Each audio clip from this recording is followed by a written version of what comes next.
দেখতে দেখতে যেমনি রমজান মাসটা চলে যাচ্ছে তেমনি কিন্তু খুব খুশির একটা দিন চলে আসছে। সেটা হচ্ছে একটা বছর পর আবারও ফিরে আসছে পবিত্র ঈদ উল ফিতর।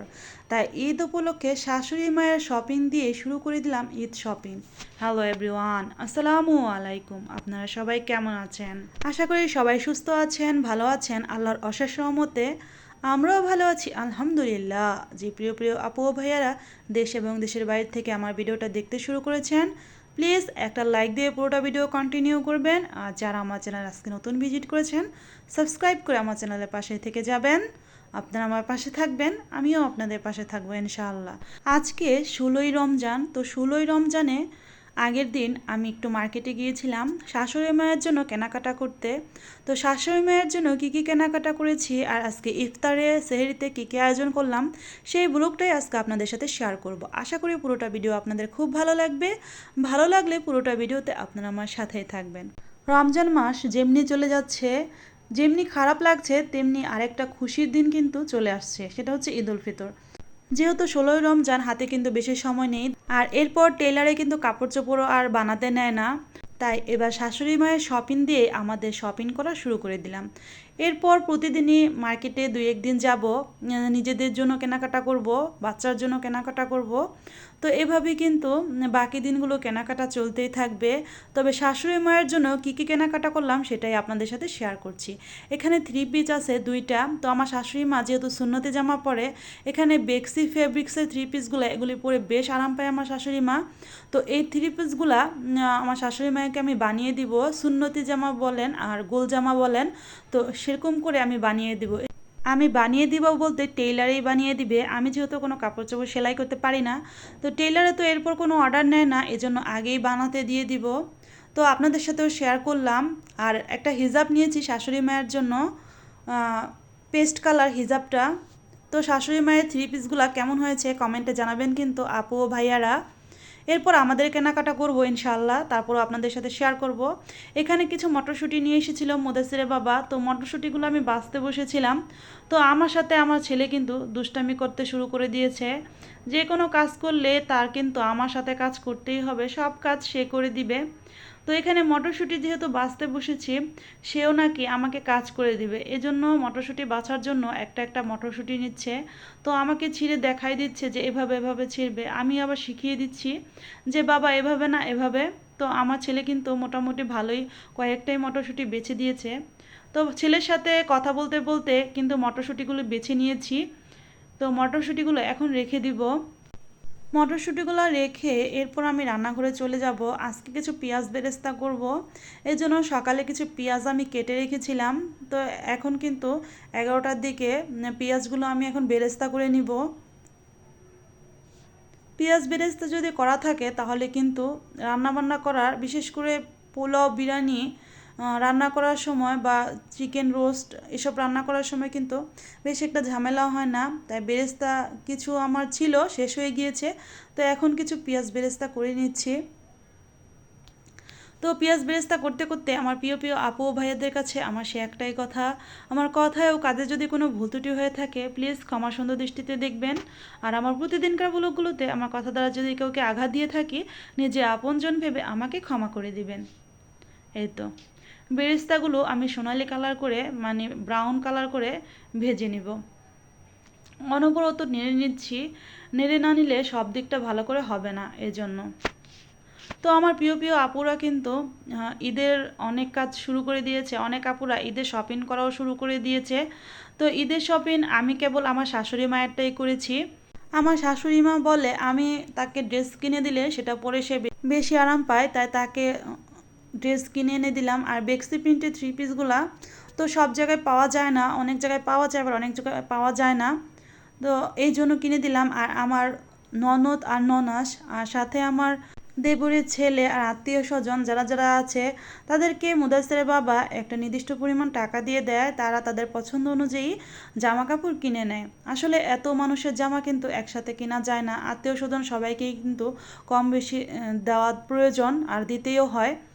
আর এরপর আমরা কেনাকাটা করব। তবে রমজান মাসে সারাদিন রোজা রেখে রান্না বান্না করে সংসারে কাজকর্ম করে সন্ধ্যার পর ইফতারির পর কিন্তু আর কিছুই ভালো লাগে না। অনেক আপুরা দেখি ইফতারির পর তারা মার্কেট করতে যায়। আসলে ইফতারির পর তখন মাগরিবের নামাজ থাকে, এশারের নামাজ থাকে, সাথে কোরআন শরীফটাও পড়তে হয়। এরপর কিন্তু মুদাসসিরকে খাওয়া দাওয়া করানো, আরও সংসারের অনেক কাজ। এই জন্য ইফতারির পর আর আমি মার্কেটে যেতে পারি না। তো মুদাসসির বাবা যেদিন আমাদের মার্কেট নিয়ে যাবে, তো 10টা বা 11টা এই সময় নিয়ে যাবে। তো আমি যেখান থেকে রেগুলার মার্কেটিং করি, তো সেখান থেকেই করব। দেখি মুদাসসির বাবা কোথায় নিয়ে যায়। আর এমনিতেও মুদাসসির বাবার একটু কাজের অনেক প্রেশার আছে, তাই আমাদের মার্কেট করতে একটু দেরি হয়ে যাচ্ছে। তবে টুকটাক মার্কেট আরও কিছু করব, কারণ সংসারে টুকটাক কেনাকাটা আছে। তাছাড়া বাসায় পরার কিছু সুতির ড্রেস, এগুলোও কেনাকাটা করব। আর মুদাসসিরের বাবার বাসায় পরার কিছু কাপড় চোপড়, এসবও কেনাকাটা করব। তাই ভাবছি যে একটু সময় নিয়ে আবার বের হব। টেইলারিংয়ের পোশাক বানাতে দিলে সেখানে কিন্তু অনেক ঝামেলা হয়। আমি দেখি আমার অনেক আপুরা টেইলারিং বাসায়ই করে, মানে বাসায় তাদের নিজের জামা কাপড় নিজেই বানায়। অনেক প্রিয় প্রিয় আপুদের দেখি বানাতে পারে, আসলে আমি পারি না, আর কোনো সময় চেষ্টাও করি না। এই কারণে চেষ্টা করি না, এর কারণ হচ্ছে টেইলারিং যদি করতে যাই বা নিজের জামা কাপড় যদি নিজে বানাতে যাই, সেক্ষেত্রে আমাকে কিন্তু একটা এক্সট্রা সময় বের করতে হবে। আসলে বাচ্চা কাচ্চা নিয়ে এক্সট্রা সময় বের করাও অনেক টাফ বিষয়। যাই হোক, আমি আমার নিজের কথা বললাম, এদিকে আপনাদের সাথে কথা বলতে বলতে কিন্তু এখানে চিকেন রোস্ট রান্না করে নিচ্ছি রাঁধুনি প্যাকেট মশলায়। প্রথমে কিন্তু আমি আগে মশলাটা কষিয়ে নিয়েছি। রোস্ট রান্না করতে ঘরে থাকা যেই মশলাগুলো প্রয়োজন, যেমন পেঁয়াজ বাটা, কাজু বাদাম বাটা, তো সেই পেস্ট দিয়ে আমি মশলা কষিয়ে নিয়েছি। এরপর এখানে আমি চিকেনটাকে আগেই ভেজে নিয়েছিলাম, তো ভেজে সেই কষানো মশলার মধ্যে দিয়ে এরপর উপরে রাঁধুনি প্যাকেট মশলাটা আমি পানি দিয়ে গুলিয়ে দিয়ে দিয়েছি। রাঁধুনি প্যাকেট মশলায় রোস্ট রান্না আমার কাছে মনে হয় সবচাইতে সহজ একটা পদ্ধতি। রোস্ট রাঁধতে কিন্তু কোনো ঝামেলাই হয় না। আর এই তো রোস্ট রান্নাটা কিন্তু প্রায় হয়ে গেছে, তাই কিছু কাঠবাদাম রোস্টের উপরে দিয়ে দিলাম, সামান্য একটু ডেকোরেট করলাম, দেখতে কিন্তু খুবই সুন্দর লাগলো। আর খেতেও কিন্তু খুবই ভালো লাগে এই কাঠবাদাম দিলে রোস্টের মধ্যে। তো রোস্ট রান্নাটা কেমন হলো কমেন্টে জানাবেন কিন্তু আপু ভাইয়ারা। রোস্ট রান্না করতে করতে আমার প্রিয় প্রিয় আপু ভাইয়াদের, মানে আমার নতুন যে আপু ভাইয়ারা আছেন, তাদের উদ্দেশ্যে একটা কথা বলি, যারা আমার চ্যানেলটিকে সাবস্ক্রাইব করেছেন একটু ধৈর্য ধরবেন, আমিও কিন্তু সময় করে আপনাদের চ্যানেলে গিয়ে সাবস্ক্রাইব করব। আর যদি কোনো ক্রমে ভুল হয়ে যায়, তাহলে আমার কমিউনিটি পোস্টে একটা করে ছোট্ট করে কমেন্ট রেখে যাবেন। আমি কমেন্ট ধরে কিন্তু আপনাদের পরিবারে গিয়ে আপনাদের ভিডিও দেখে আপনাদের সাবস্ক্রাইব করে দিয়ে আসবো ইনশাআল্লাহ। এই তো চিকেন রোস্ট রান্না কিন্তু একদম কমপ্লিট হয়ে গিয়েছে। তো এখন আরেক পাশে চুলায় আমি একটু গরম পানি দিয়েছি, পোলাও রান্না করব। তো এখানে আমি সবজি পোলাও রান্না করব। এখানে গাজর, ক্যাপসিকাম, সাথে মটরশুঁটি দিয়েছি। খুব বেশি সবজি দেইনি, এতে করে কিন্তু পোলাওয়ের যে স্বাদ সেটা আর লাগবে না। সীমিত সবজি দিয়েছি, জাস্ট পোলাওটা একটু কালারফুল হবে, খেতে কিন্তু খুবই ভালো লাগবে। আর আমি যেহেতু খাবারের পর ভয়েস ওভার করছি, খেতে কিন্তু সত্যিই খুবই ভালো লেগেছে, অসাধারণ লেগেছিল। তো এখন যেহেতু রমজানের প্রায় 16টা রোজা চলেই গেল, আল্লাহর অশেষ রহমতে কিন্তু 16টা রোজাই করতে পেরেছি। এটা আল্লাহর কাছে কোটি কোটি শুকরিয়া, কারণ অনেক সময় কিন্তু অনেক কারণে রোজা ভাঙ্গা পড়তে পারে। তো এখনও আল্লাহ রহমতে ভাঙ্গা পড়েনি, এজন্য কিন্তু রোজাগুলো খুবই সুন্দরভাবে করতে পেরেছি।